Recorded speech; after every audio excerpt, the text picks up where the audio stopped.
Buenos días a todos. Gracias por acompañarnos una sesión más en este nuevo formato online de Talking Galleries. Como think tank dedicado a generar debate y conocimiento sobre las prácticas de las galerías y el mercado del arte, decidimos programar una edición especial online para tratar en profundidad las consecuencias de la pandemia en esta industria y los retos digitales a los que nos enfrentamos. La semana pasada hablamos de las estrategias que tienen las galerías para salir de la crisis y hacíamos un análisis del mercado del arte español, a la vez que indagamos sobre el posicionamiento de las galerías ante el reto tecnológico. Esta semana nos hemos adentrado en el papel de las galerías como dispositivos educativos, haciendo paralelismos con las grandes instituciones, con Pablo Helguera del MoMA de Nueva York, o replanteando el futuro de las instituciones artísticas y el papel que tenían las galerías en las nuevas prácticas artísticas contemporáneas, de la mano de Carlos Guerra y Marcelo Expósito.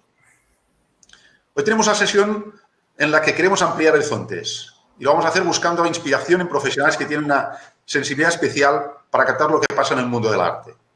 Sin provenir del mundo de las galerías, ellos saben muy bien los momentos actuales al tiempo que trabajan con las tendencias tecnológicas que en un futuro más próximo estarán aquí. Quisiera agradecer a los dos ponentes que os habéis invitado a participar en esta conversación, así como a todos los que os habéis conectado en este nuevo formato. Recordar que todo este material de los online talks estará colgado en nuestra web en unas semanas y se podrá visionar en abierto. Adentrémonos, pues, en la ponencia de hoy. Para ello contamos con dos ponentes de primer nivel, Jenny Roca y José Luis de Vicente. Buenos días. Buenos días. Buen día. Como bien sabéis, Talking Galleries tiene la vocación de trabajar en pos de las galerías de todo el sistema del arte. Pero así como hay ponencias que inciden de forma directa en aquellas herramientas que precisan las galerías para desarrollar sus competencias, pienso en las redes sociales y en su utilidad como canal de ventas, en esta, como en otras que hemos programado, quisiéramos dar una mirada más inspiradora. Es decir, que los ponentes nos ayudarais a abrir horizontes, a mirar más allá, a visionar sendas por las que transitar. Para contextualizar un poco dónde estamos hoy, a mi entender, cuando aparecen innovaciones en un sector, se generan disrupciones que tensionan el sistema. Es lo que está pasando con la entrada del mundo digital en el sistema de las galerías. La necesaria sobreactivación de los entornos digitales por parte de todos los agentes artísticos durante la pandemia está dando resultados claramente desiguales entre ellos. Lo decía en una de las sesiones anteriores. Me recuerda aquella frase de Gramsci de cuando lo viejo está muriendo y lo nuevo no puede nacer. En ese interregno aparecen gran variedad de síntomas mórbidos. Un mundo digital que a menudo se nos plantea frío, inhóspito, cuando en realidad la contemplación del arte está o estaba pensada para ser presencial. De una parte, las grandes casas de subastas y algunas galerías han reportado ventas millonarias a través de sus plataformas online que, pese a la caída generalizada de ventas, están marcando una senda a seguir. De la otra, un sector que no ve los frutos del esfuerzo digital hecho y se mantiene incrédulo ante estas innovaciones que en muchos casos les cuesta entender. En los próximos años, el mercado del arte evolucionará, a mi entender, hacia un modelo híbrido en el que se mezclarán dinámicas de los dos mundos. La revolución que plantea lo digital es imparable y sus herramientas serán de una utilidad enorme, al tiempo que la contemplación de la obra artística seguirá siendo presencial y la relación de confianza entre agentes y coleccionistas se mantendrá como una de las claves. Empecemos por aquí. Han salido ideas estos días sobre la necesidad de generar comunidades digitales por parte de las galerías. Genís, ¿cómo se consigue generar comunidades digitales? ¿Cómo lo estructuráis en otros sectores? Bueno, se ha hablado mucho del concepto de comunidad. El concepto de comunidad es bonito cuando lo explicas, pero es muy difícil de consolidar porque una comunidad es un grupo de gente que comparte unas causas y que construye unos vínculos entre ellos y a todo el mundo le encanta hablar de comunidades, pero creo que hay poquísimas. Lo que está pasando es un cambio en el modelo de relación con cliente. Y seamos sinceros, es más razonable en la mayoría de los casos hablar de cliente que hablar de comunidad. Esta tecnología, estas capacidades online, digitales, etcétera, están transformando profundamente los modelos de relación con cliente. Y, en general, lo que están haciendo es desintermediar y agregar. Intentaré explicarme un poco mejor con esto, de desintermediar y agregar. Y lo intento hacer breve para que lo que me interesa más es el debate que vamos a tener, ¿eh? La primera, hasta hace 10 años, el flujo normal del mercado era que un fabricante anunciaba su producto y la gente acudía al canal para comprar ese producto. Si, por ejemplo, hiciéramos el paralelismo con una marca deportiva, yo que sé, Adidas, ¿vale? Adidas hace un anuncio de zapatillas con una celebrity que se las pone y que juega fútbol. Nosotros vemos ese anuncio, decimos, ostras, qué chulo, yo si me pongo esas zapatillas igual me vuelvo fibroso y me voy a una tienda de deportes y pido esas zapatillas. Esto está cambiando radicalmente y ahora es perfectamente posible que mi relación ya no sea con el punto de venta, sino que sea con el fabricante. Yo puedo tener una relación con Adidas y Adidas puede darme una atención personalizada, y esa es otra palabra clave. Adidas puede saber que a mí me interesa más el fútbol que el básquet, o puede saber que estoy planteándome el reto de correr una maratón y me puede hacer con su app un acompañamiento para la rutina de entrenamiento necesaria para hacer esa maratón.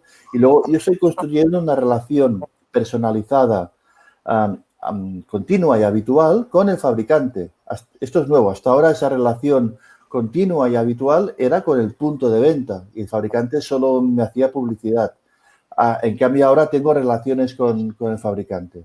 Todas las industrias que conozco, de todos los sectores que conozco, están trabajando en esta línea, en la construcción directa de relación con cliente final, y eso quiere decir cargándose el canal. Para Samsung, si yo tengo un teléfono móvil, no es el más caro, pero tirando a caro, un teléfono de estos que vale 700, 800 euros. En España, el término medio de un teléfono de estos, la gente se lo cambia cada 2 años. La peor noticia para Samsung dentro de 2 años es que yo entro en un Media Market, porque Media Market es multimarca. Igual entro con un Samsung viejo y salgo con un Apple nuevo. Y esto para Samsung es insoportable. Con lo cual, Samsung empieza a construir una relación personalizada conmigo que tiene por objetivo evitar que yo vaya a un punto de venta multimarca. Todo el mundo lo niega, pero la digitalización se está cargando el canal y está desintermediando las relaciones. En este contexto, el truco es a qué audiencia tienes acceso y hasta qué punto la puedes tratar de una manera personalizada. Y en ese juego las herramientas ayudan porque me permiten recoger los detalles.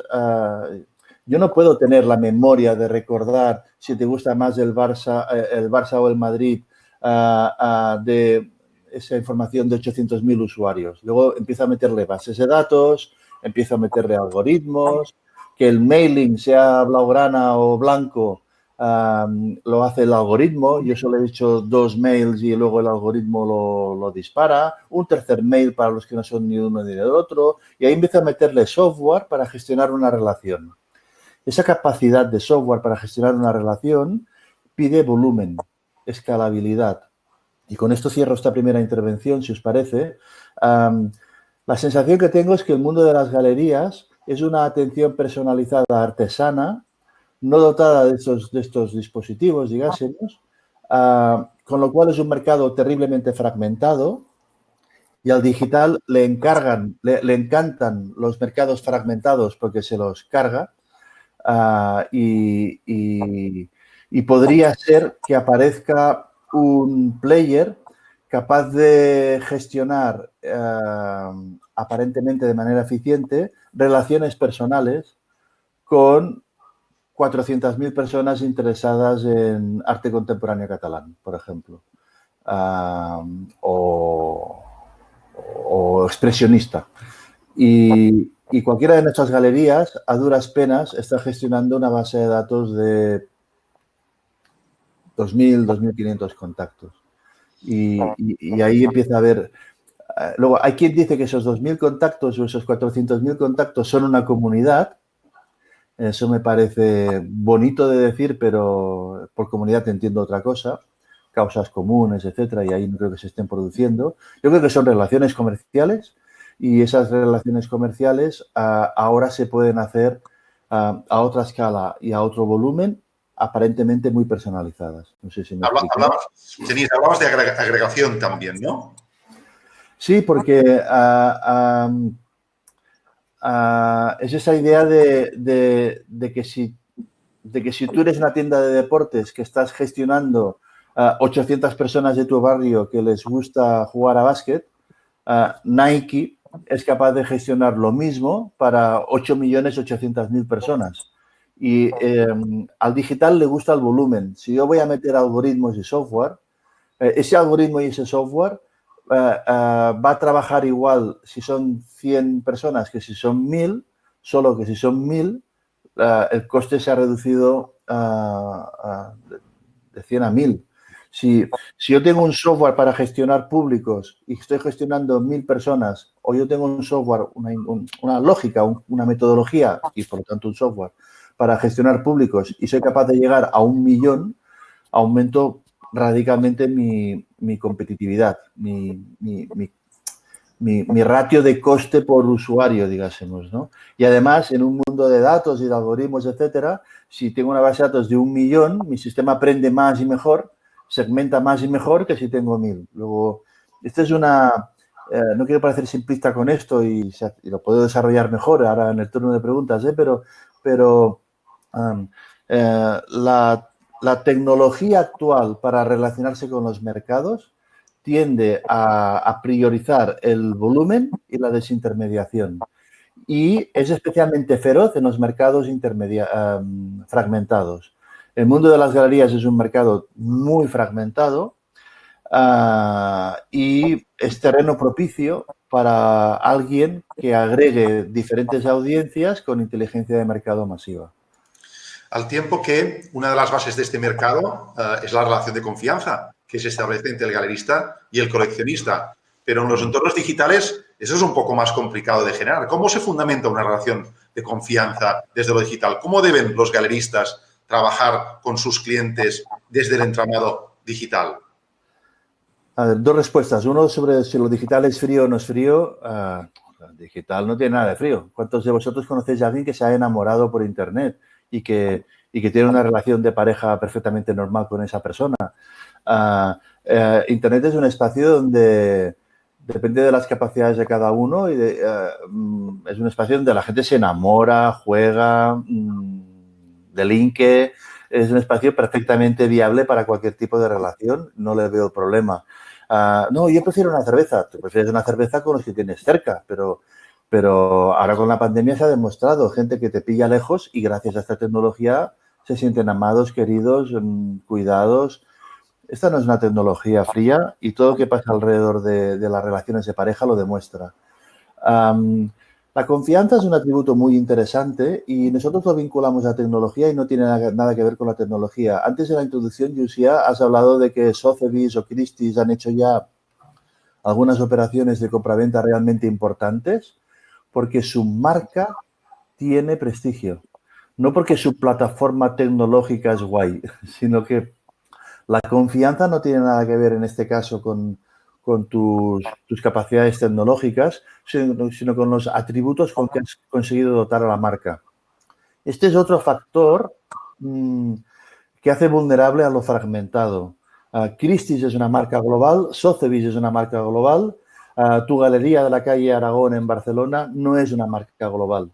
Y eso le dificulta construir relaciones de confianza con un cliente norteamericano. Luego ese cliente norteamericano consulta una página web de una marca que no conoce, que le quiere vender un Picasso y eso no va a funcionar, pero por debilidad de marca. Y eso también confirmaría la necesidad de crear marcas globales y eso nos vuelve a llevar a esa lógica de concentración y de desagregación. Una alternativa podría ser que para el mundo online o para el mundo para relacionarnos con los que no nos conocen, nos iría bien una marca fuerte y una manera de tener una marca fuerte podría ser empezar a plantearnos estrategias de alianza y de colaboración que mucho me temo que en el mundo de las galerías, que es un mundo muy de estructura familiar, de propiedad, de pequeños núcleos, las colaboraciones implican renunciar al control del negocio, al pleno control del negocio, y esto es antinaturaleza para muchos y dificulta los procesos de crecimiento. Vale, si me has avanzado un poco con este tema que comentabas, porque uno a veces tiene la sensación de que el sistema del galerismo ha evolucionado poco con los nuevos tiempos y, a diferencia de otros sectores culturales, no siempre está dando respuesta a los retos, digamos, digitales que se plantean. Estas grandes casas de subasta que hablábamos sí que han desarrollado herramientas capaces de dar respuesta a estos nuevos canales digitales. ¿Por qué es tan difícil para las galerías crear esta marca digital que genere confianza en la audiencia? ¿Por qué las galerías, sobre todo, por ejemplo, las españolas, que tienen poca dimensión, les cuesta esta capacidad de poder gestionar todos los datos en grande? ¿Cómo podemos jugar las galerías de tamaño mediano y pequeño en estructurar marcas, en tener dimensión? ¿Es un tema más de colaboración? ¿Es un tema de agregación, como decías antes? ¿Qué posibilidades ves? A ver si lo puedo explicar. Yo creo que básicamente es un problema de gobernanza, porque hasta ahora, yo no soy un experto en galerías y si me equivoco, os pido disculpas y me corregís, pero hasta ahora el galerista era un equilibrio entre el acceso a producto y el acceso a mercado.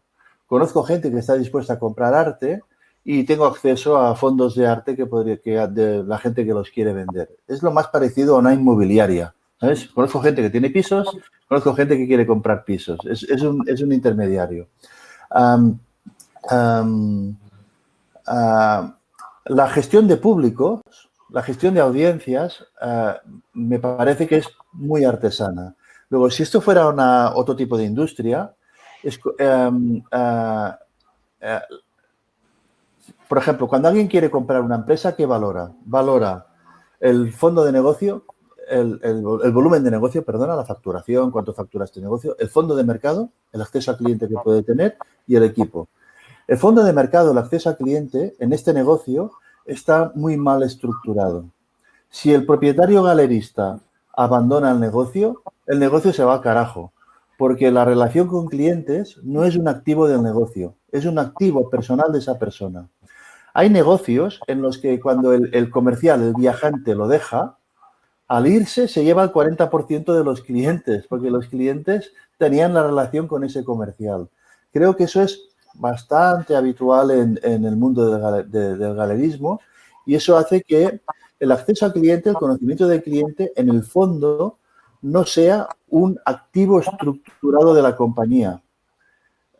Y eso conlleva que si ahora nos queremos fusionar 4 galerías, una de las partes más importantes del negocio, que es ese fondo de comercio, está desestructurado. Y como uno de los 4 no se ponga colaborador de verdad, ese activo que hemos capturado no vale nada. O sea, me han ofrecido comprar una galería en la calle no sé qué de Madrid. Y el galerista me la vende y se va. No vale nada eso. O casi nada. Y en tiempos digitales, el gran activo es precisamente eso. A cuántos clientes tienes acceso y con qué calidad de acceso llegas a esos clientes. Y eso quiere decir entrar en un oficio nuevo, que es estructurar esa relación con cliente, no ser un pesadito enviando un mail cada mes, sino realmente administrar esa relación al tiempo que esa persona necesita, que eso es algo que hacemos todos bien en presencial o por teléfono cuidando a nuestros 20 clientes, pero que nos cuesta mucho escalarlo para atacar a las 5.000 personas del mundo interesadas en Picasso. Luego, ahí no tenemos herramientas, no sabemos hacerlo, y cuando nos juntamos con otros para conseguir ese volumen, lo que tenemos básicamente es una discusión de, pero ¿quién manda? ¿Esto de quién es? ¿Tú qué pintas aquí? ¿Me vas a decirme a mí lo que tengo que hacer? Y es el típico drama de, perdonadme por la palabra típico, pero de los mercados fragmentados con estructuras de propiedad, permitidme la palabra, personalistas poco profesionalizadas, que no es necesariamente peyorativo, sencillamente es una característica. Se entiende bien. Los sociólogos nos insisten en que las crisis aceleran los cambios sociales que ya están latentes en las sociedades. Y qué duda cabe que en esta pandemia se ha acelerado la implementación de lo digital en las galerías. Pero me atrevo a decir que esta revolución va mucho más allá. José Luis, tú estás en estos sectores de innovación desde lo artístico. ¿Cómo deben los artistas enfrentarse a estos retos? ¿Va esto hacia la creación de un arte mayoritario solo pensado para ser contemplado desde lo digital? ¿Qué pasa con el arte tradicional? ¿Encaja bien en nuestros canales de innovación? Bueno, yo creo que nunca aparece algo que convierte en obsoleto a todo lo demás, más en un contexto y en un entorno tan diverso y tan poliédrico como el mundo del arte. Para empezar, yo creo que lo digital o posibilidades de construcción de nuevos discursos, nuevas estéticas, nuevas formas de experiencia con la tecnología, tenemos que empezar a olvidarnos que tienen nada de específicamente nuevo o precisamente nuevo. Estamos construyendo sobre 6 décadas de historia y yo creo que lo que sí es interesante y sí es relativamente nuevo es que de repente existe una accesibilidad genérica de herramientas que acortan muchísimo la distancia entre artistas y públicos y por lo tanto potencialmente también coleccionistas. Los últimos 10 años y sobre todo los últimos 5 años, básicamente por la explosión de distintas tecnologías en nuestro entorno, posibilitan la construcción de modos de relación que hasta hace poco estaban vinculados a otros vehículos, al festival, al laboratorio, a espacios de encuentro más híbridos. Y por otro lado, ha pasado algo que esto sí creo que es muy interesante, que es que el mercado del arte contemporáneo empieza a dejar de mirar con desconfianza y con un cierto recelo toda una serie de lenguajes, estéticas y formas de creación que, una vez más, insisto, no eran relativamente recientes. En términos prácticos, entre lo que hace un artista, el software, con una aplicación que se instala en un iPad o en un smartphone y lo que hacía toda una generación de artistas a mediados de los 90 sobre el soporte CD-ROM, no es fundamentalmente diferente. Lo que ha cambiado ha sido que ahora hay un canal de distribución instantáneo para tecnologías estandarizadas. Cada móvil de una plataforma determinada es igual al otro, por lo tanto el artista puede trabajar en un entorno estándar que le permite saber lo que puede hacer. Hay vehículos que te permiten en cuestión de segundos que esta obra pase a estar en el entorno en el que tú usas. Y luego ha pasado otra cosa que creo que ha sido muy determinante. Antes de hablar del mercado me refiero a el espacio de discusión en el mundo del arte contemporáneo, que ha sido, sobre todo en los últimos 6-7 años, la evidencia ineludible de que lo que está pasando en el espacio de tensión entre el despliegue de tecnologías, cómo estas cambian las relaciones de poder, cómo construyen comunidad, cómo crean nuevas formas de subjetividad, es un tema central de nuestra experiencia del mundo hoy y por lo tanto es extremadamente cercano a lo que los artistas están haciendo en el entorno del arte contemporáneo. Por hacer una historia súper rápida, y aquí evidentemente no puedo contar toda la historia ni lo pretendo, estamos viendo la transformación de un modelo económico. Yo vengo de un mundo, yo vengo de una generación en el que llevamos 20 años trabajando con artistas que trabajan con tecnologías, pero el peso dentro de su práctica y dentro de su modelo de financiación y su modelo de trabajo del mercado del arte tradicional basado en el modelo de galerías era muy, muy pequeño. Básicamente las estructuras de financiación estaban vinculadas a la investigación, a la enseñanza, a la creación de un circuito paralelo mucho más basado en el evento. Y esto es importante porque creo que hablaremos luego también de cómo esa lógica del evento se está incorporando por otra puerta al mercado de las galerías también. Y todo esto durante 20, 25 años es básicamente así. Y son solamente unos cuantos pioneros, galerías muy puntuales, Bitfonts en Nueva York, alguna otra aquí, las que quieren incorporar las lógicas del arte y la tecnología al mercado del arte. Siempre con esa desconfianza que viene a plantear que es profundamente incierto invertir en un mercado cuyo valor a medio plazo es imposible de determinar, la sospecha de que la replicabilidad del digital genera una especie de casi de evaluación potencial que levanta sospecha, aunque como bien sabéis no es en esencia tan distinto de otros mercados sí consolidados como el del vídeo. Y poco a poco, paulatinamente, ya sea por yo creo que por la consolidación de conversaciones que solo se pueden tener en el mundo del arte a través de este medio. Esto empieza a consolidar suficientes artistas de peso en relaciones con galerías lo suficientemente importantes, es decir, cuando tienes una Pave o una Serpentine que han abierto ya espacios específicos, líneas de colaboración específicos con el sector tecnológico, como por ejemplo el trabajo de Serpentine con Google Arts and Culture, y profesionales específicos que se incorporan a estos mercados, toda una serie de reticencias, toda una serie de sospechas se han ido desvaneciendo paulatinamente. Ahora nos encontramos, yo creo que en un espacio de, o nos encontrábamos, de hecho, antes de que entráramos en esta crisis, de crecimiento exponencial de las nuevas grandes fronteras de creación y, por lo tanto, de distribución. Llevamos en nuestra comunidad años hablando de los discursos de lo inmersivo, de la inteligencia artificial, de la realidad virtual y la realidad aumentada como nuevos horizontes estéticos. Esta conversación ya no pasa en un lateral del mercado del arte. El mercado del arte la ha incorporado también y ha validado a una serie de artistas a los que hasta cierto punto ha legitimado para representar estas estrategias dentro de este espacio. Y ahora queda por ver cómo toda esta nueva conjunción de factores genera una nueva situación en esta relación en el que probablemente ahora sí el mercado del arte juega un papel importante en esta economía de la creación digital. Bien, pero entonces, ¿cómo deben repensarse las galerías para dar cabida a estos retos que se plantean desde lo digital? ¿Cómo te los imaginas tú? Yo creo que algunas de las situaciones que están sucediendo en este mercado comparten muchos paralelismos con las transiciones que están pasando de las economías de la cultura tradicionales a la economía digital. Por un lado, se producen estos enormes procesos de desintermediación, donde un número de players mucho más pequeño es capaz de alguna manera de convertirse en puertas legitimadas que van concentrando cada vez mayores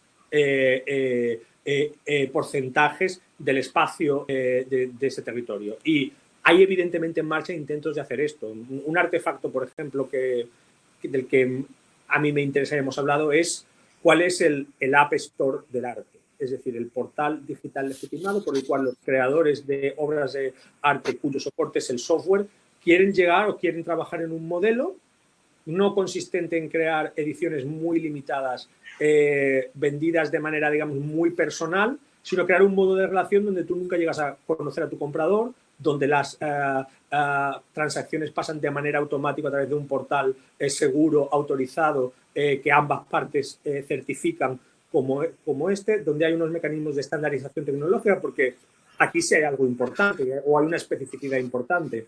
Una pieza de software es una especie de artefacto vivo en permanente cambio de estado que requiere de un nivel de soporte, requiere a veces de un nivel de mantenimiento. A lo largo del tiempo sabemos que los soportes tecnológicos que usamos no van a ser los mismos hoy que dentro de 3 años, que dentro de 10 años, y sin embargo esa pieza tiene que seguir viva.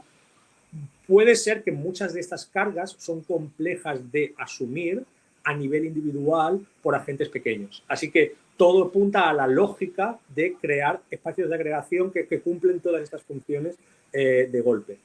Los proyectos de convertirse en el App Store del arte han tenido distintos intentos con diversos grados de éxito. Es probable también que haya un nivel de requisitos de atención personal en la relación artista-galerista que no funcione necesariamente también en estos grandes agregadores. Es decir, no es igual vender música que vender cine, que vender arte, y por lo tanto puede ser que el artefacto del agregador del App Store del arte no funcione exactamente tan bien.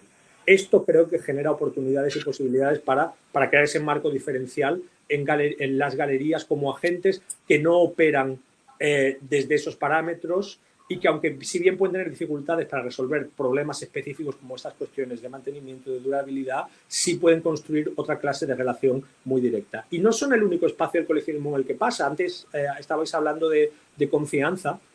Es importante poner encima de la mesa de que hay grandes mercados de coleccionismo mediados por lo digital. Un mercado, por ejemplo, muy consolidado es el del coleccionismo de vinilo, ¿no? Hay una infraestructura global en el mundo que se llama Discogs, que genera un mercado compartido unificado, genera unos parámetros de medición que en ese caso tienen que ver con calidad de soportes, calidad de estado, genera unos mecanismos de trazabilidad. Esta edición es una primera edición y se puede garantizar. Y es una economía que funciona, que opera agregando a muchísimos pequeños agentes en un mercado global. Creo que puede haber similitudes de mercados de coleccionismo específico como este o el de las primeras ediciones de libros que permiten generar infraestructuras digitales comunes para el mercado de las galerías. Genís, si querías decir alguna cosa. Sí, me interesa mucho este apunte que hacía ahora José Luis, y recuperando la reflexión que hacíamos antes sobre agregación, hay otra idea que creo que, más que el digital, los mercados desagregados o los mercados masivos provocan, que es... o sea, los mercados masivos, por contraposición a desagregados, los mercados masivos provocan una gestión de cliente distinta. Algunos considerarán que mejor o peor, pero es distinta. Para algunas cosas mucho más eficiente.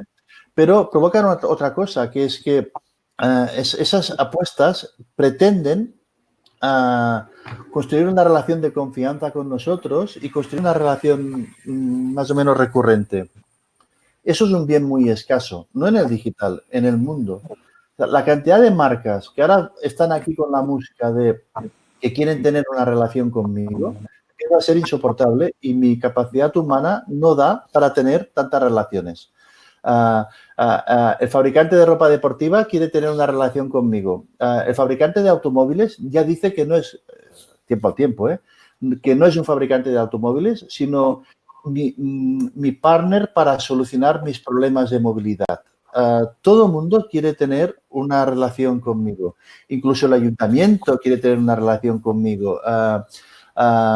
Spotify quiere tener una relación conmigo. Netflix quiere tener una relación conmigo. Y a mí no me da la vida para tener tantas relaciones. Luego, al final, para algunas de estas cosas, yo solo quiero ser un usuario consumidor en momentos puntuales. Y para otras, querré tener una relación porque ese atiende un eje que para mí es vital. En esa lógica de atender un eje vital, yo creo que solo hay espacio para... Una persona normal solo puede tener espacio para 2 o 3 de esas relaciones intensas. Y lo ligo con la idea de agregación. Sospecho que el mundo del galerismo es fácilmente integrable a otros mundos que configurarían algo con lo cual yo quizás quisiera relacionarme. Intento explicarme mejor, que hoy tengo un día espeso, que sería, si a mí lo que me gusta es el lujo, quizás aceptaré con placer un player que igual me ofrece obras de arte, que joyería exclusiva, que Moët Chandon del año 73, que supongamos que fuera una añada muy exclusiva y de la que hay pocas botellas en el mundo. Podría ser que yo estuviera más cómodo relacionándome con un artefacto así, que atiende mi pasión por el lujo o por lo exclusivo, que yo tenga que mantener una relación con una enoteca, una relación con una galería, una relación con un joyero. Ahora tengo un mail de Cartier, ahora tengo un mail de la galería, ahora tengo un mail de Louis Vuitton. Esto para mí es desgastador y poco satisfactorio. Y pese a que Louis Vuitton, Cartier y no sé quién más están intentando ofrecerme cosas interesantes, yo acabaré yendo a alguien que integra esos 3 catálogos, más otros 10, y me soluciona mi ambición de relacionarme con el lujo de una manera un poco exclusiva. Esos agregadores transversales tendría toda la lógica que aparecieran. Por tanto, Genís, si lo entiendo bien, lo que planteas es que las galerías se les plantean como un doble reto, una doble posibilidad para ganar volumen, para ganar tamaño. Una sería colaborar entre ellas generando dispositivos más potentes que pudieran gestionar el data que aparece en sus negocios, o la posibilidad de colaborar con otras marcas de su nivel, pero de otros sectores, que de alguna forma les permitiera generar estas relaciones de confianza, estas marcas potentes, con la finalidad de ofrecer distintos productos, pero en un sistema parecido, digamos, o que estuviera como diría, que estuvieran en relación el uno con el otro al mismo nivel, ¿no? Tengo pocas dudas de esto, ¿eh? También es cierto que el tiempo es importante. Hoy, esto hay que hacerlo hoy, dentro de 3 años o dentro de 5, pero si me preguntas qué hacer el mes que viene, pues tendré todas las dudas del mundo, pero si me permites que dibuje un escenario para los próximos 10 años, para visualizar un poco el flujo hacia dónde va, si me dices que en un horizonte de 10 años hacia dónde vamos, yo te diría, no tengo ninguna duda de que vamos hacia estructuras más agregadas.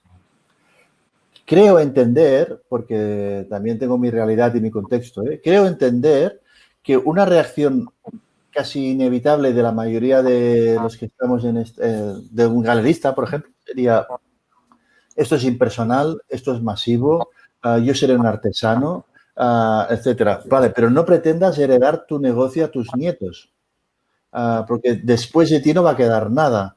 Tú vas a poder tener esa singularidad porque esto te ha pillado mayor y ya tienes un prestigio, una marca y un fondo de clientes. Pero dudo que lo puedas traspasar. Es decir, cómprale algo a tus chavales porque este negocio no lo van a poder continuar o con mucha dificultad, creo, ¿eh? Sí. Y, perdón, muy rápido. Me parece que el movimiento ahora es, si esto es una guerra de tamaño o de volumen o de capacidad, yo ese tamaño ¿cómo lo voy a ganar? Y luego, tú decías ahora, Yusia, lo puedo ganar porque voy a explorar una alianza con un joyero y con un no sé qué más, o porque voy a explorar una alianza con 4 galerías de mi aspecto y tamaño, pero de otros territorios del mundo.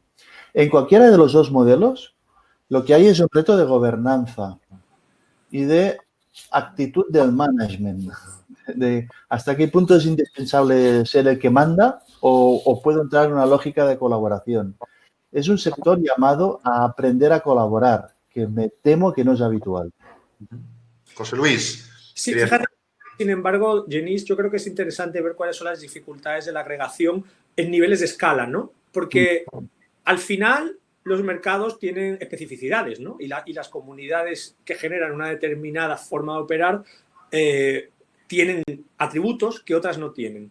¿Por qué? Por ejemplo, tú podrías decir los grandes players de la economía digital de los contenidos, que sabemos cuáles son y que operan transversalmente en todos los medios, no se han interesado por este ámbito. Es decir, ¿por qué si tú quieres ser y tener la puerta de entrada a la música, al cine, al software, a los videojuegos, no querrías interesarte por este mercado? Bueno, han pasado 2 cosas. Una, evidentemente en volumen es un mercado que no tiene el tamaño de estos otros, pero también es un mercado un poco problemático. Y te pondré un par de ejemplos.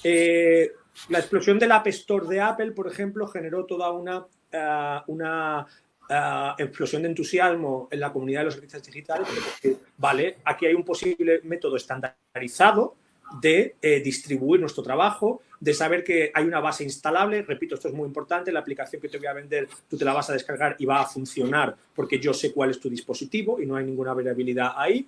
Y incluso podemos hacer un modelo que combine la edición escasa, corta y muy específica con la edición grande a precios mucho más asequibles. Es decir, yo podré vender a 25 a 40 euros proyectos que en una escala determinada me interesa más ese mercado que el de la escasez artificial fomentada que muchas veces tenemos que hacer para adaptar según qué clase de trabajo el mundo del arte. ¿Qué pasó? Que hay un stakeholder, que hay un intermediario que no negocia, absolutamente inapelable, y que decide si tú vas a estar ahí o no vas a estar ahí. El App Store de Apple, por ejemplo, no tiene ningún mecanismo por el cual tú puedas decidir que algo no viola los términos de esa condición. Y era permanentemente la situación donde un artista no podía acceder al App Store porque a los artistas les gusta explorar los límites y tensar los límites, porque les gusta precisamente no acogerse a la literalidad de lo que se puede o no se puede hacer. Digamos que eran proyectos demasiado complejos de asimilar por un mercado donde opera una especie de dictador benevolente, es decir, un señor que es un gatekeeper que determina qué entra y qué no entra. Y a partir de ese momento se vio que el App Store de Apple como gran escaparate no era adecuado como vehículo para la gran mayoría de artistas. Hubo un momento incluso en que se demandó o se pidió que existiera la categoría arte en el store, igual que existe la categoría juegos, entretenimiento o lifestyle, y nunca llegó a pasar. Así que creo que tenemos que escarbar en las especificidades de lo que convierte determinadas comunidades en generadoras de productos o de proyectos o de discursos que no son asimilables tan fácilmente por los grandes portales de entrada. Dicho lo cual, José sabe de esto mucho más que yo y nosotros. Este es un mercado como cualquier otro globalizado, donde hay grandes agentes en expansión que se han ido volviendo cada vez más grandes y ocupando espacios que antes no ocupaban. ¿Son estos agentes susceptibles de sí generar esta arquitectura que otros grandes agregadores no han podido hacer por la especificidad de este medio? No lo sé, podría ser, sí. Pero una cosa, cuando hablamos de agregadores, el ejemplo que pones de Apple Store me sirve. Eso es un macro, mega, ultra agregador de 1000 categorías de ambición global. Y eso es un extremo que tiende a la banalidad y tiende a la generalización, pero es tan potente y tiene tantos recursos que podría llegar a atender bastante bien a colectivos específicos. Pero cuando hablo de agregación en galerías, etcétera, yo creo que no estoy hablando de esos monstruos tan globales, que podría ser un destino final, pero ese no lo veo en los próximos 10 años. Pero en un horizonte de los próximos 5 o 10 años, lo que sí veo es un aumento de la lógica de las alianzas. Lo que sí veo es que mi capacidad, mi base instalada en Barcelona, yo tengo una galería en Barcelona, supongamos, aliarme con otras galerías de Barcelona va a ser muy difícil porque nos conocemos todos y no nos soportamos. Seguro que tenemos nuestras cosas y nos llevamos bien cuando estamos juntos con la copa de cava, pero no haría negocios con ellos. Seguro que el tono es este, estoy casi convencido, pero no porque conozca el mundo de las galerías, sino porque el mundo de los negocios en general funciona así. Y en cambio sí que veo muy probable que una galería de Barcelona con una galería de París, con una galería de Londres, con una galería de Ámsterdam y con una galería de Moscú tengan una conversación en la que, una palabra que me pone muy nervioso, pero que hagan las sinergias para ver qué es eso de empezar a compartir base de datos y qué es eso de empezar a compartir procedimientos de trabajo y de gestión, que eso va a ser súper doloroso, porque ahora estamos en un momento en que la Galería de Arte de Barcelona compite con la de Ámsterdam, porque el mercado funciona y quién tiene ese Picasso, quién tiene ese Miró. Pero si hay 7 galerías compartiendo catálogo y cruzándose bases de datos, me parece que básicamente es un reto de management y de gestión, no de software. Es un reto de cómo se organiza la gobernanza de ese artefacto nuevo. Pero ya te digo, esa infraestructura ya está creada en mercados de coleccionismo específicos como el del disco o como el de las primeras ediciones del libro. ¿Hay algo que impida que se cree en este? Porque la cultura de la gobernanza es mi opinión. ¿De quién manda en eso? ¿Cómo se reparte si yo te presento a un cliente, me voy a quedar sin él, lo vas a gestionar tú, ¿y tú quién eres? Es decir, es un tema de cuando vas al notario, quiénes son los socios y qué porcentaje tiene cada uno. Y aún y así, la sensación de que si pongo mi fondo de clientes encima de la mesa, me estoy desnudando y me estoy debilitando. Y hasta que no resolvamos eso, las políticas de agregación, total, es difícil que las políticas de agregación, que yo creo que tienen sentido, nazcan del propio sector, porque el sector se va a despistar, con razón, en temas de gobernanza. Y eso hace que lo más probable es que venga de fuera. Dibujado todo este panorama, quisiera entrar en las posibilidades que ofrece la tecnología para mejorar lo experiencial en el arte. Es decir, ¿qué retos creéis que plantea hoy la realidad virtual o la realidad expandida? ¿Son dos recursos útiles ya en manos de las galerías para diseminar las prácticas de los artistas? Es decir, tú, Genís, hablabas en un momento determinado que la tecnología no es fría. Sin embargo, las galerías a menudo tienen la sensación que nada como la experiencia presencial del coleccionista en su espacio para enseñarle la obra única que tiene entre manos. ¿Qué posibilidades les veis ahí de realidad virtual, de realidad expansiva?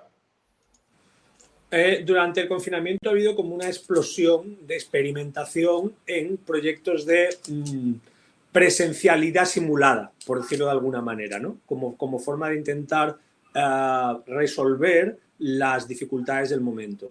Y esto esto ha afectado a muchos ámbitos. Cualquier organización que hiciera un evento ha querido hacer el análogo virtual de ese evento. Y algunas, las que más se han atrevido, han ido a explorar nuevos escenarios tecnológicos con las herramientas o medios que tenemos ahora, ya sea el vídeo en 360 grados o los metaversos, es decir, los mundos conectados navegables o la realidad virtual.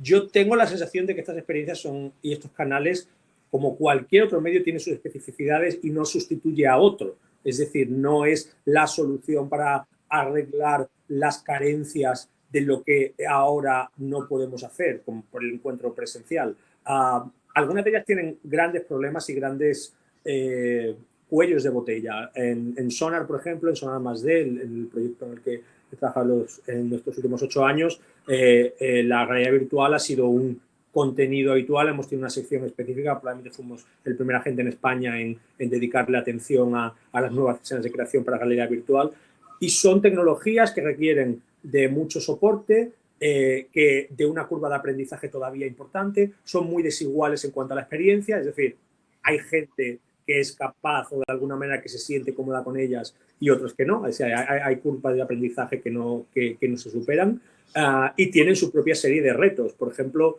la realidad virtual genera esta paradoja de situación donde tú estás en un espacio aislado, conectado de todo el exterior, en una situación que es tanto pública como privada de alguna manera. Creo que todavía hay limitaciones en la sociología de uso. Entonces, no creo que con estos medios nunca la pregunta sea, o la mejor sea, qué problema nos van a resolver que no teníamos resuelto ahora, sino cómo expanden nuestro vocabulario, de repente extienden la misión de lo que hacíamos y nos permiten llegar a gente que quizás no estaba interesada en lo que hacíamos previamente, porque tenemos un nuevo frente en el que, con nuevas potencialidades. Y de ahí, por ejemplo, esta explosión en el mercado de la experiencia inmersiva como algo no ya exclusivamente del mundo de la institución cultural o del entretenimiento, sino con un potencial papel importante en la visita de galería y en la nueva economía del arte. Hablábamos, claro, al principio de modelos híbridos, ¿no? Es decir, de esa sensación que en el mundo, en el sistema de las galerías van a convivir herramientas tecnológicas de primer nivel con la parte más experiencial, digamos, como se había hecho siempre. Ahí, cuando especulamos sobre el futuro y sobre la tecnología, uno a veces tiene la sensación de que nos olvidamos que luego ese, entre comillas, este producto que realizan los artistas hay que venderlo. Y todos estos entramados digitales muchas veces parece como que quedan al margen. Yo pregunto, ¿habrá la tecnología nuevas oportunidades a las galerías de variar su modelo de negocio? Estoy pensando en la Pace Gallery, todo lo que ha trabajado con TeamLab. José Luis, tú que has estado en esos entramados, ¿crees que estas posibilidades de trabajar con estos grupos de artistas en estas interfaces tecnológicas abren la posibilidad de que las galerías trabajen también con otros modelos de negocio? Ese ejemplo es interesante, evidentemente ha tenido un impacto muy grande.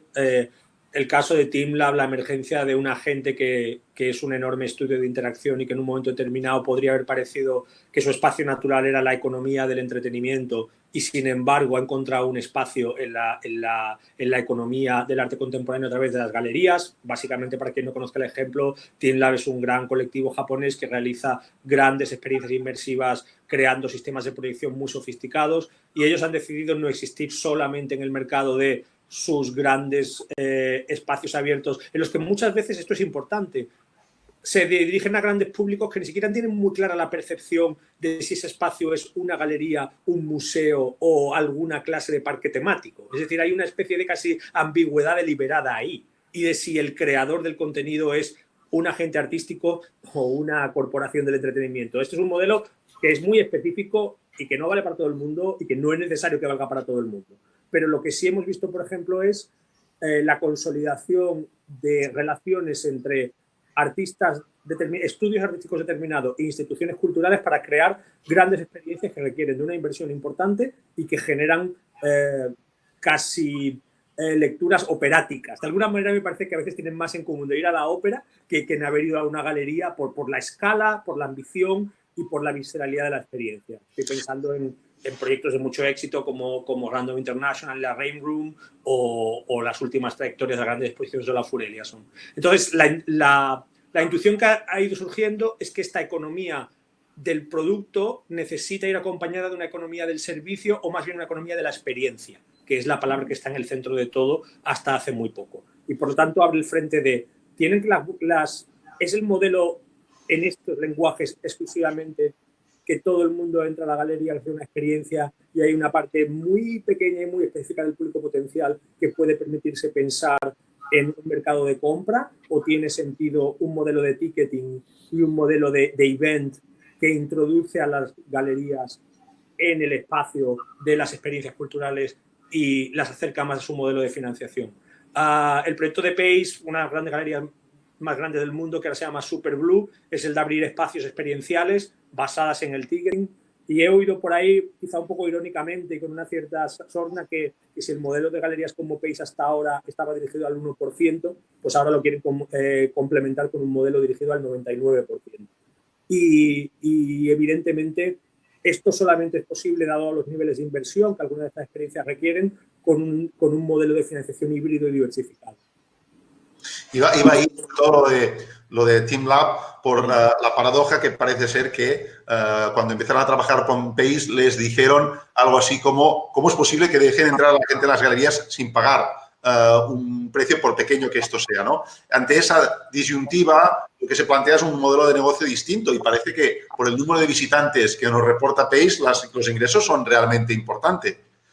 De hecho, probablemente lo que lo cambió todo fue el dato de que en el 2019 el museo de un artista individual más visitado del mundo, por encima de las cifras, por ejemplo, del Van Gogh Museum en Ámsterdam, fue Borderless, la experiencia de Team Lab en Tokio, ¿no? Entonces, eso cambia de alguna manera las caras de estas posibilidades. También ha surgido un mercado que podemos decir abiertamente de banalización, que es ese mundo de los ateliers de image, es decir, de convertir la proyección inmersiva a gran escala en una manera de popularización o democratización de marcas del arte moderno muy consolidadas. Esto a mí particularmente parece que tiene muy poco interés en cuanto a que no creo que genere un modelo que sirva para todos.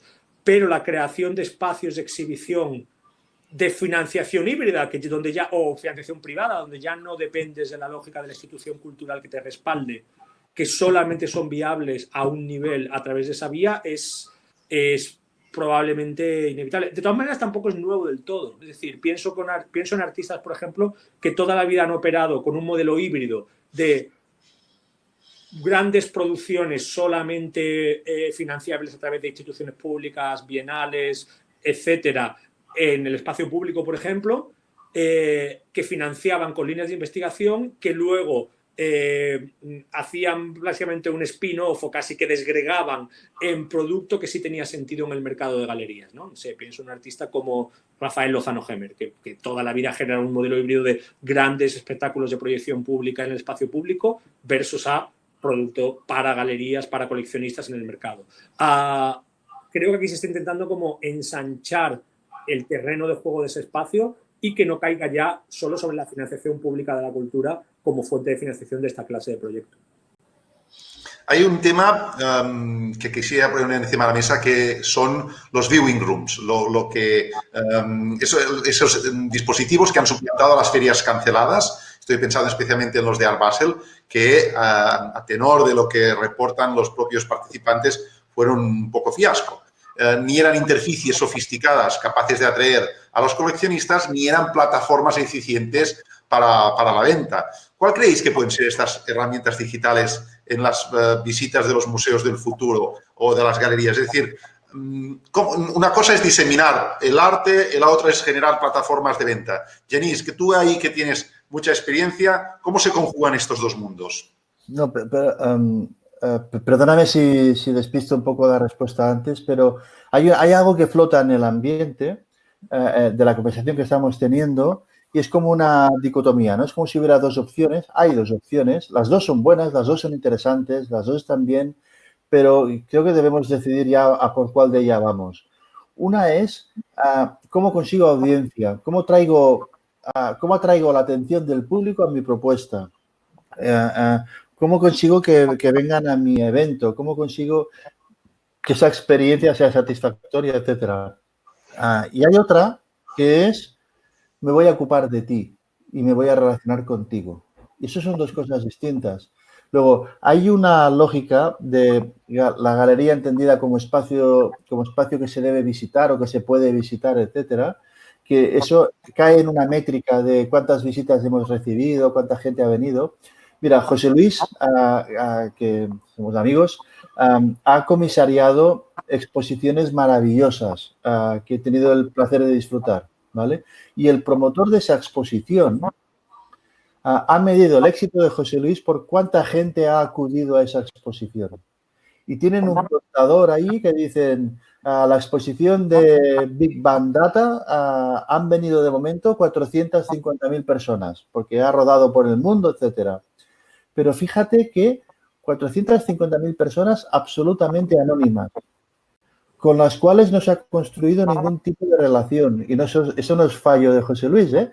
José Luis ofreció el instrumento para merecer el interés de 450.000 personas. Y el promotor de ese esfuerzo nunca pretendió relacionarse con esas 450.000 personas y que después del impacto de una exposición como la que José Luis comisariaba, después de eso, quedara un relacional con 30.000 para discutir el futuro del data en el mundo, supongamos, ¿no?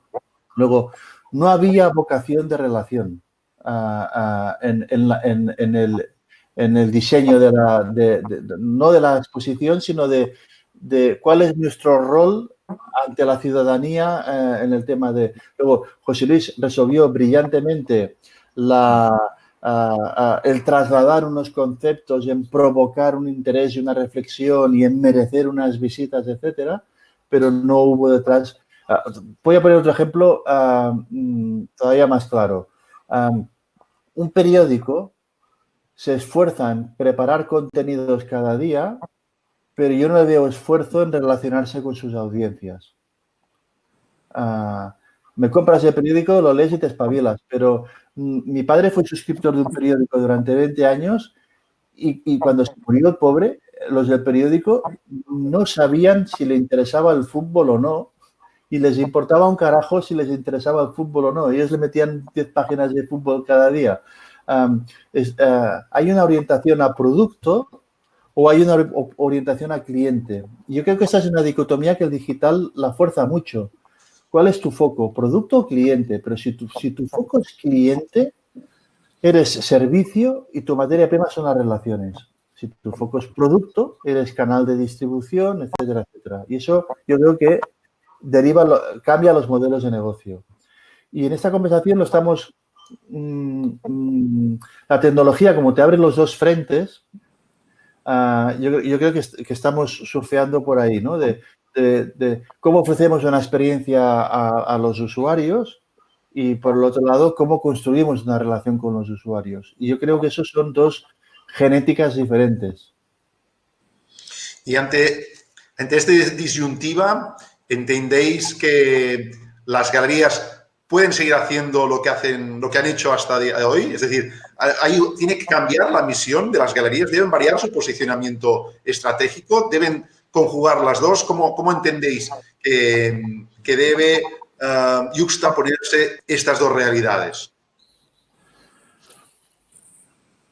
También hay un debate, ¿no?, sobre cuál es el papel de los museos, que creo que sí que tiene un punto de similitud. Yo la galería, yo soy analfabeto y no soy de este circuito, pero yo entiendo la galería como un artefacto que difunde la obra de un artista con un objetivo de negocio. Quiere decir que se trata no solo de enseñarlo, sino de venderlo, ¿vale? Pero para poder venderlo tiene que trasladar esa propuesta a un público.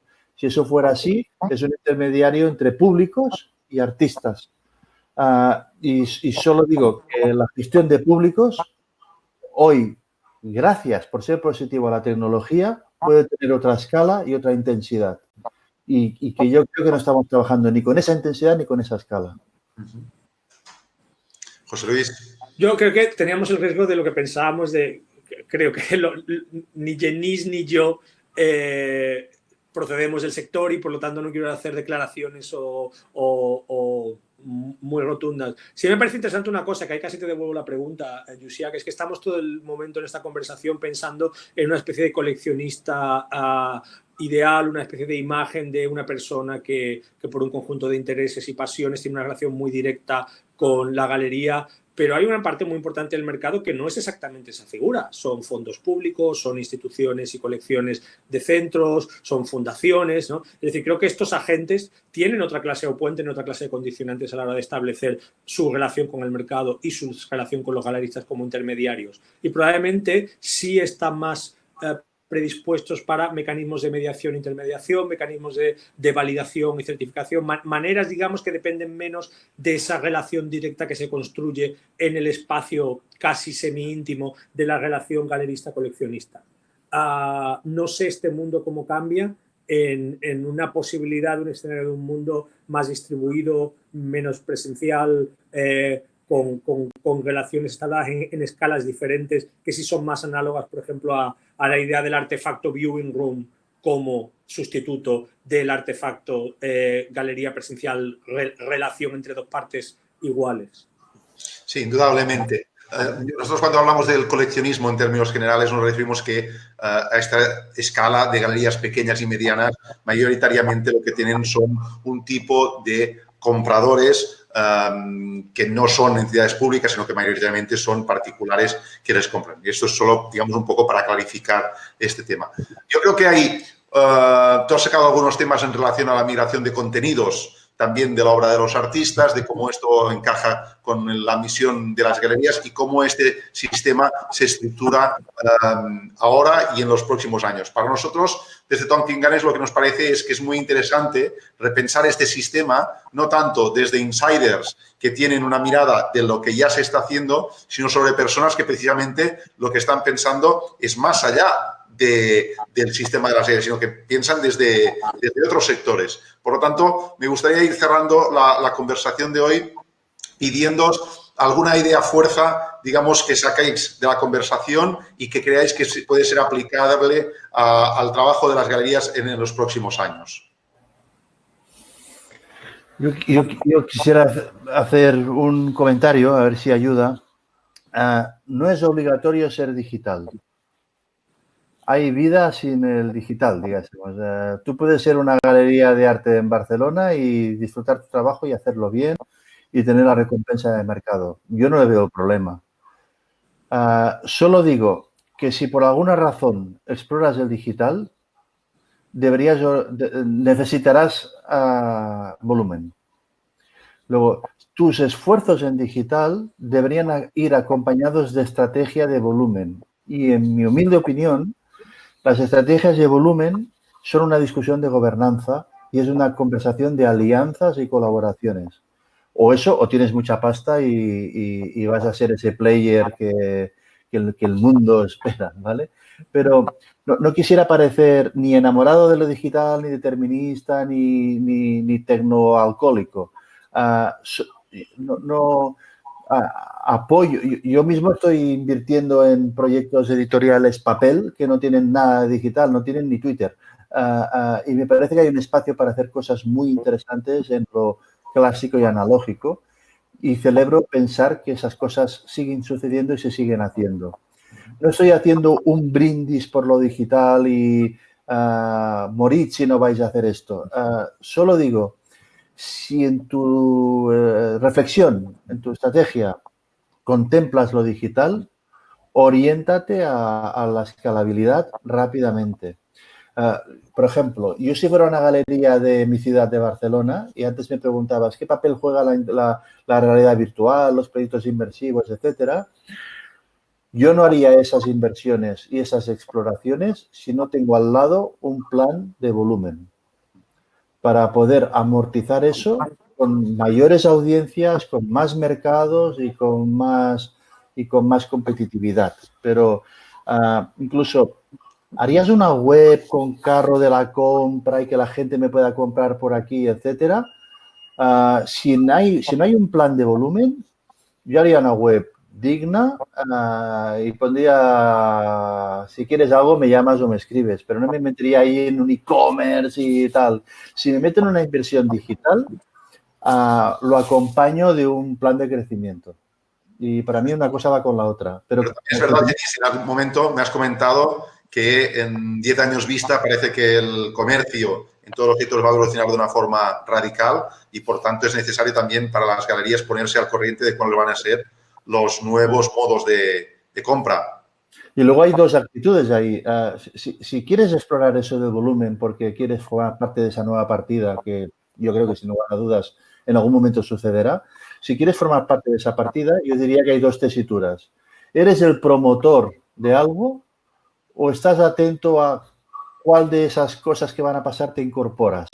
Luego, tú puedes ser un actor atento para decidir a qué alianza me incorporo o a qué movimiento me incorporo, y también puedes jugar a más de uno. O soy el que promueve las llamadas con 5 o 6 actores más para ser el promotor de una idea. Luego, y las dos modalidades también me parecen buenas. Quiero decir, todo está bien. En esto de los negocios cada uno hace lo que puede, pero hay un camino que es hacer las cosas como sabemos hacerlas y como las hemos hecho siempre. No pasa nada. Solo digo que igual el negocio no lo vas a traspasar a la siguiente generación. Solo hago este pequeño detalle. Y si vas a explorar lo digital, para mí la palabra clave no es digital ni tecnología, la palabra clave es volumen. Intenta tú atender volumen sin tecnología, a ver cómo lo haces, ¿vale? Luego, es un problema de escalabilidad. Con la tecnología actual, con los recursos actuales, es posible tener más volumen y atacar negocios mercados más escalables. Si eso es cierto, y eso no solo ocupa la tecnología, es de la tecnología, del aplanamiento cultural del mundo, de la globalización y de 1000 factores culturales. Si eso es cierto, ahí vas a jugar o no. José Luis, para ir cerrando, una idea. Yo creo que, desgranando algunas ideas de lo que ha dicho Genís, una cosa que tener clara es que no se puede combatir en todos los frentes simultáneamente todo el tiempo. Creo que este sector exige de una mirada personal que te permita entender y detectar en qué eres fuerte, en dónde puedes operar. Creo que las galerías cumplen también un papel muy importante que tiene distintos grados de interrelación con el resto del ecosistema de la economía del arte, que es que son a veces la primera red de sensores en detectar talento y en habilitar e incubar talento. Esto tiene un valor muy específico. Creo que hay que encontrar maneras de cómo esa capacidad de estar en el primer frente en la red de sensores de detectar e incubar talento también tiene que ser parte del modelo. Y luego, yo no sé cuáles van a ser los modelos de comercialización, porque, por ejemplo, parece que íbamos a un modelo en el que la galería física cada vez más importaba menos, y íbamos a un modelo en el que la combinación digital-evento, que en este mercado se llama feria, funcionaba para mucha gente. No sabemos cómo va a ser el mercado de las ferias en 5 años. Creo que mentiría quien dijera que lo sabe ahora mismo, porque toda la economía del evento industrial parece que va a sufrir una transformación radical. Así que tenemos pocas certezas. Lo que creo que tenemos que seguir manteniendo es la capacidad de entender cada uno en qué tiene un espacio propio de posibilidad de recorrido, sin querer obsesionarse por, como decía Genís, no hace falta ser digital. Hace falta entender de qué manera esto me ayuda a mí en mi misión, en mi objetivo. Y luego voy a acabar rompiendo una lanza inevitable por el carácter único de la experiencia estética, presencial y física en el que las galerías cumplen un papel central. No sabemos cómo va a ser el futuro. Esa experiencia no va a desaparecer. Va a pasar por unos momentos de reajuste importante, va a pasar por crisis determinadas, pero hay algo en el centro de lo que los galeristas hacen, habilitando una forma muy única de relación entre artista, visitante y experiencia estética, que está en el centro de todo lo que hacemos y que no puede desaparecer. Está bien, muy bien.